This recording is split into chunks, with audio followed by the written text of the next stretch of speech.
কখনোই কোনো কিছু, সে যত শক্তি হোক, যে কোনো ঘটনাই হোক, যে কোনো রকম দুর্বিপাক হোক, যে কোনো ঝড় তৈরি হোক, থেমে থাকলে হবে না।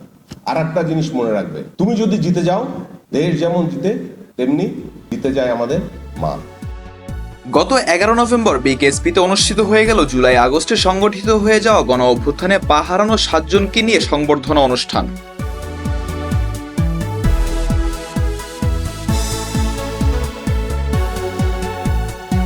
বিকেএসপির মহাপরিচালক এবং প্রধান প্রশিক্ষকের নেতৃত্বে পরিচালিত হয় অনুষ্ঠানটি। অনুষ্ঠানটির মূল প্রতিপাদ্য ছিল আমি জিতলে জিতে যায় দেশ।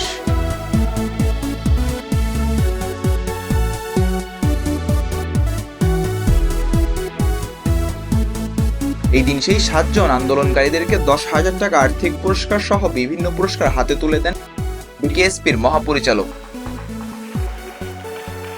অনুষ্ঠানের শুরুতে বক্তব্য রাখেন বিকেএসপির প্রধান প্রশিক্ষক। তিনি বলেন, এই আয়োজনের উদ্দেশ্য সবার ভিতরে সাহস যোগানো, মানসিক শক্তি বৃদ্ধি করা, যাতে কোনো ধরনের ইনজুরি হলে, আহত হলে বা যে কোনো ধরনের মানসিক প্রেশার হলে সেই জিনিসটাকে কিভাবে ওভারকাম করে জীবনে এগিয়ে যাওয়া যায়, সেই শিক্ষাটা গ্রহণ করার উদ্দেশ্যেই আজকের এই অনুষ্ঠান।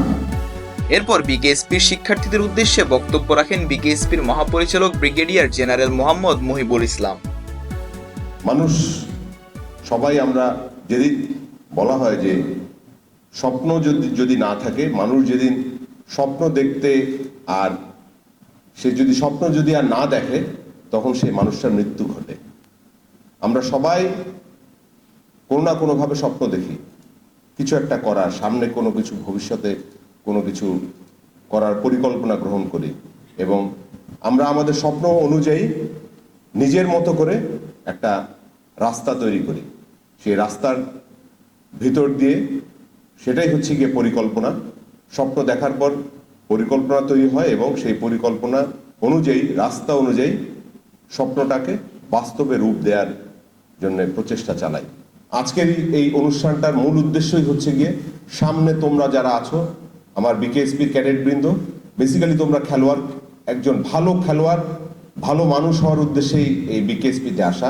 তোমাদেরকে উদ্বুদ্ধ করা যে একজন খেলোয়াড়ের জীবনে বিভিন্ন সময় ইনজুরির কারণে হোক, বিভিন্ন রকম, তোমরা যখন তোমাদের ইচ্ছা অনুযায়ী রেজাল্টগুলি যদি না পেতে, সাফল্য যদি না আসে, বেশ কয়েকবার যদি ব্যর্থতা চলে আসে, অনেক ক্ষেত্রে তোমরাও হয়তো তোমাদেরকে বিষণ্ণতায় ঘিরে ফেলতে পারে, তোমরাও হয়তো সামনে অন্ধকার দেখতে পারো।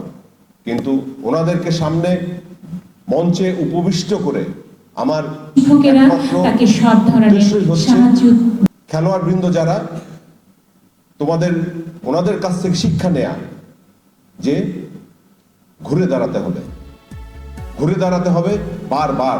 এরপর সেই 7 জনকে বিভিন্ন ডিসিপ্লিন ঘুরিয়ে দেখান কারাতে বিভাগের সহকারী coach Mohammad Ashiq.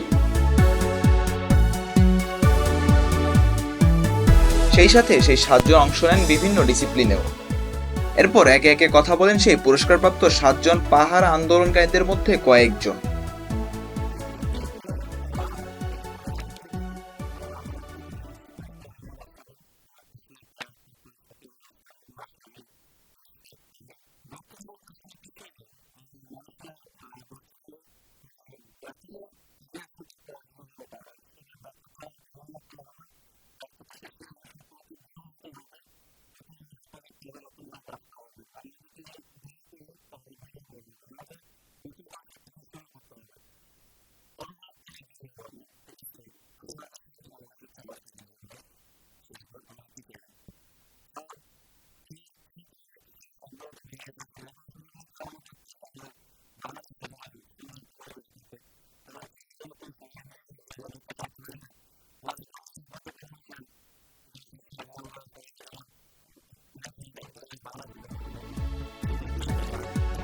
Mizanur Ashik, team sports.